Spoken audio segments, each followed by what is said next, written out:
আগামী ত্রয়োদশ জাতীয় সংসদ নির্বাচনে আহলে সুন্নাত ওয়াল জামাতের প্রার্থী যাই আসুক না কেন আমরা তার পক্ষে থাকতে চাই কি চাই না। সুন্নি হয়ে লড়ব, সুন্নির ভোট সুন্নিকে দিব।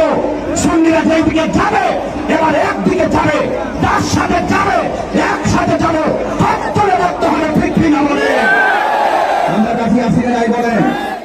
আহলে সুন্নাত ওয়াল জামাতের প্রার্থীকে আমরা চাই কি চাই না। আহলে সুন্নাত ওয়াল জামাতের পক্ষে থাকতে চাই কি চাই না। আমি জানি এই রংপুরে অনেক দরবার আছে, আছে না নাই? এই রংপুরে অনেক দরবার আছে। রংপুরে সকল দরবারের পীর মাশায়েখ এবং মুরিদানদেরকে উদ্দেশ্য করে বলছি, আপনারা দেখেছেন বর্তমান রাষ্ট্রযন্ত্র আহলে সুন্নাত ওয়াল জামাতকে মাইনাস করে রেখেছে।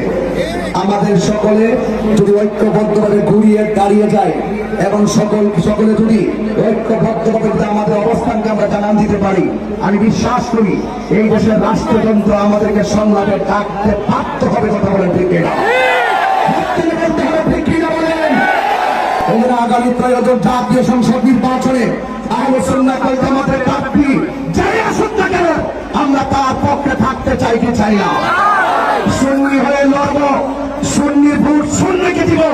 সুন্নিরা যেই দিকে যাবে এবার একদিকে যাবে, তার সাথে যাবে, একসাথে যাবে, হাত তুলে রাখতে হবে, ঠিক কিনা বলে আমরা কাছে আসি নাই বলেন। দিন শেষে দেশটাকে বাঁচাতে হবে, দেশের মানুষকে বাঁচাতে হবে, ধর্মের সুরক্ষা করতে হবে। এই দেশ থেকে উগ্রতা, হিংসতা, প্রতিহিংসা দূর করে একটি সাম্যের বাংলাদেশ, একটি সম্প্রীতির বাংলাদেশ গড়ার প্রত্যয় নিয়ে আমি রংপুর থেকে বিদায় নিচ্ছি। আসসালামু আলাইকুম ওয়া রাহমাতুল্লাহি ওয়া বারাকাতুহু।